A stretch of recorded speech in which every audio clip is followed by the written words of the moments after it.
faço parte da casa Centro Espírita Fraternal Teresa d'Ávila e estou aqui para falarmos sobre o Evangelho de Jesus, à luz da doutrina espírita. E antes de iniciarmos essa tarefa, a gente vai fazer a prece pedindo o amparo, a sustentação para os nossos guias e mentores. Querido Mestre Jesus, querido Deus, nosso Pai de amor, de bondade, de esperança, querida Teresa, Rafael, Birajara, Francisco de Assis, todos esses guias amoráveis da nossa amada casa, pedimos o amparo, o apoio, a sustentação para tratarmos desse tema que é a caridade, para compreendermos um pouquinho mais sobre como realizar essa caridade, como sermos melhores, Senhor. Estamos nessa busca. Fica conosco, Senhor, e pedimos para iniciar essa tarefa com as graças de Deus. Então, amigos, dando sequência ao capítulo 15, fora da caridade não há salvação. E esse é o lema, da doutrina espírita, é o lema é como Jesus vem trazendo para a gente essa caridade. Só que essa caridade, esse item, o item 7, ele vem trazendo sob o ponto de vista de Paulo, de São Paulo. E Kardec intitula como necessidade da caridade. Necessidade é uma palavra forte, algo que é necessário para realmente ser a caridade. E Paulo muito bem trouxe para a gente, na primeira epístola aos Coríntios, capítulo 13. E Kardec vem comentar sobre essa epístola que é tão marcante em nossas vidas. Todo mundo, a gente acredita que já ouviu falar sobre essa epístola, que é muito famosa. E Kardec vem dizendo para a gente que Paulo, ele compreendeu muito bem essa verdade, sobre a caridade. E ele compreendeu tão bem que ele trouxe vários pontos que são muito interessantes da gente tá analisando junto, vendo, comentando. Que ele fala que ainda que ele tenha a linguagem dos anjos, ou seja, que ele saiba falar, que ele tenha ali na voz, na aparência da caridade, e ele continua, ainda que ele tivesse o dom da profecia, o que ele saiba o que vai acontecer, o que ele venha trazer uma mensagem importante, uma mensagem de elevação, ele fala, continua, que ainda que penetrasse todos os mistérios, que eu tivesse toda a fé possível, até de transportar montanhas, se eu não tiver caridade, nada sou. É forte, Porque eu posso ter tudo isso, mas se eu não fizer com amor, se eu não estiver vivendo com o propósito de fazer o bem, com o propósito da caridade verdadeira, não vale. É forte. E ele continua. Entre estas 3 virtudes, a fé, a esperança e a caridade, a principal é a caridade. Então, ele coloca que aqui que a caridade é uma condição, uma condição para nós seguirmos a nossa caminhada, com amor, para nós buscarmos essa evolução, esse progresso, essa melhoria íntima de nós mesmos. E Paulo tem o conhecimento para falar sobre isso, sobre essa transformação, sobre essa melhoria íntima, porque ele é um dos exemplos que a gente tem de transformação, de perseverança, de vitória sobre si mesmo, sobre essa caridade consigo. E como ele deixa o exemplo, é também uma caridade conosco, Ele vem incentivando a gente a fazer, a seguir como ele. E ele coloca que a fé, que está acima da própria fé.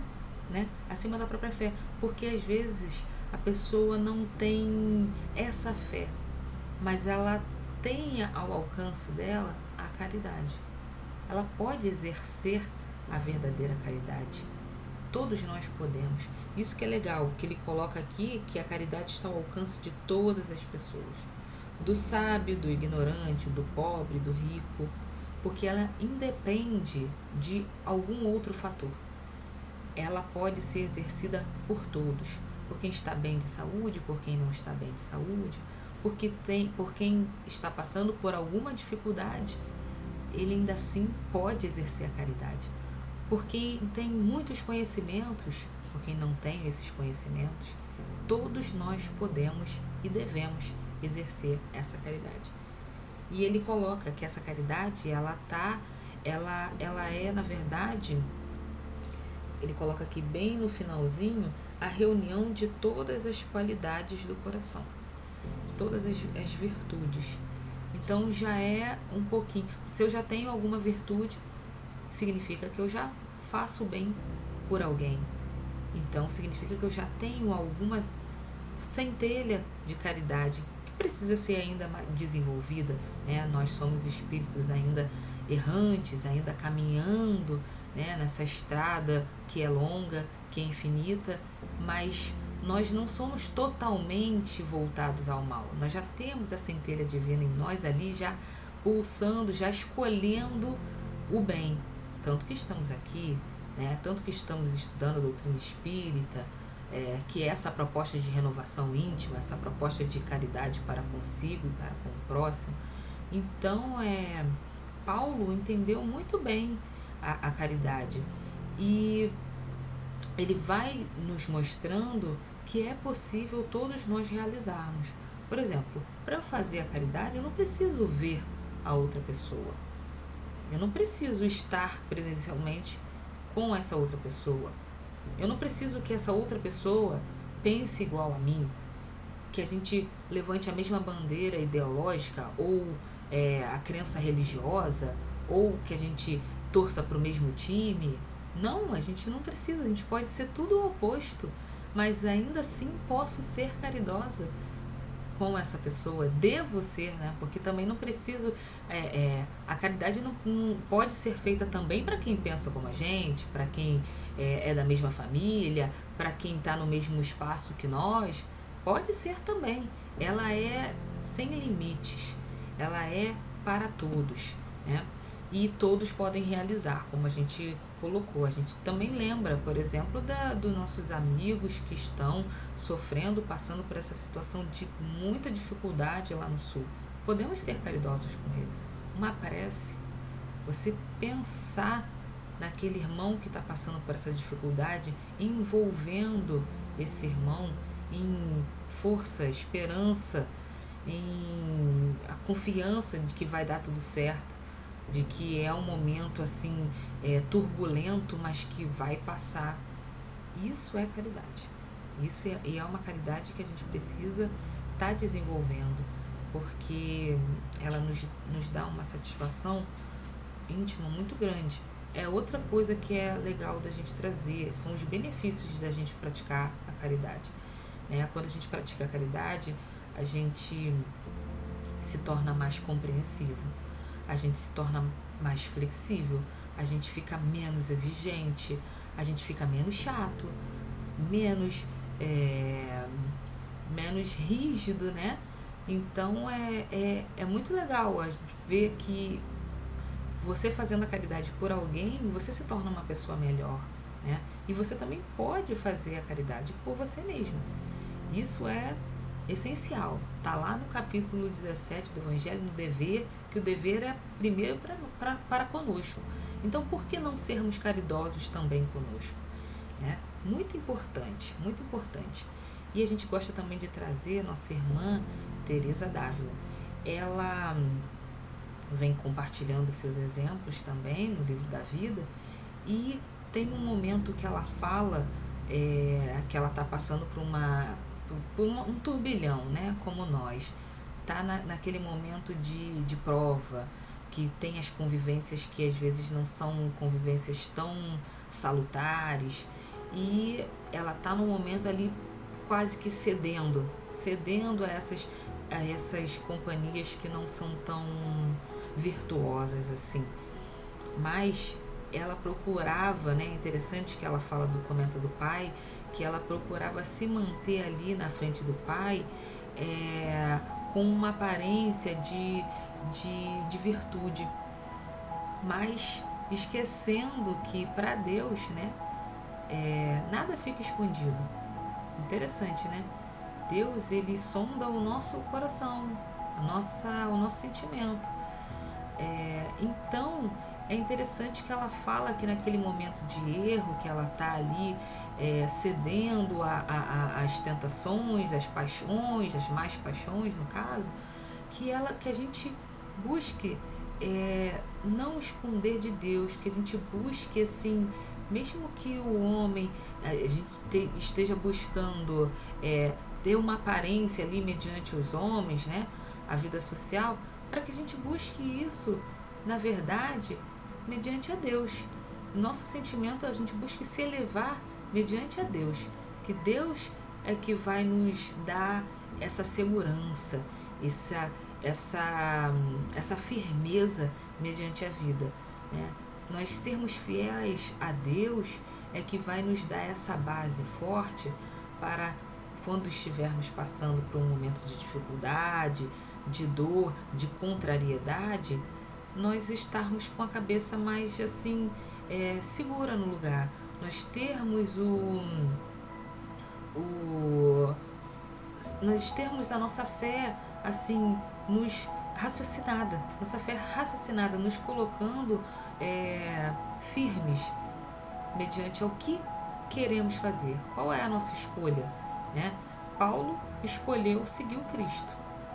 Paulo escolheu fazer essa transformação daquilo que ele achava que era o certo, para ver sinceramente o que é o melhor. Como é que eu estou tratando aqui os irmãos que não pensam igual a mim? O que essa doutrina, o que o que Jesus, esse Messias, veio trazer para a gente? Qual foi a mensagem, né?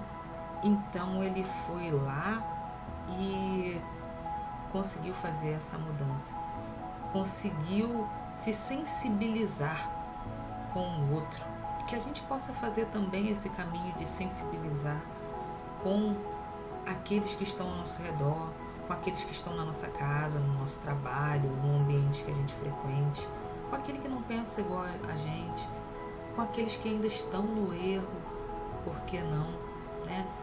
Para a gente ter esse olhar mais bondoso, mais caridoso, para já nas nossas atividades que a gente realiza, já em prol do próximo, que a gente possa nessas atividades refletir como é que eu estou fazendo, qual o sentimento que eu estou colocando nessa tarefa.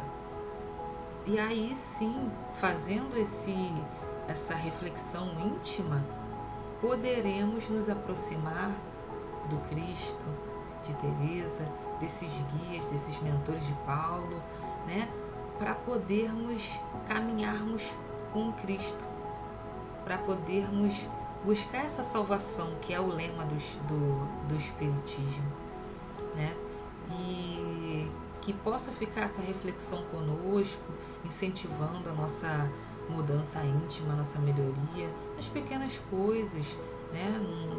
E como é bom fazer o bem, né? Como é bom fazer o bem, que a gente possa se permitir, né, essas mudanças na nossa vida. Então a gente vai nesse momento agradecer essa oportunidade. Toda vez que a gente faz um estudo é muito bom, porque a gente coloca em xeque, né, as coisas que a gente já está fazendo ou não, o que precisa mudar, e é muito importante estarmos em constante transformação para o bem. Então vamos fazer a nossa prece de encerramento, agradecendo muito a presença dos guias e mentores, a nos envolver, a Teresa, a Francisco, ao Birajara, a Rafael, todos esses guias de nossa amada casa. Fica conosco, Senhor, nos incentivando sempre para o bem, que a gente possa sempre ter esse olhar mais caridoso, mais benevolente para conosco e para com o próximo. Que que assim seja, graças a Deus. Tchau, tchau.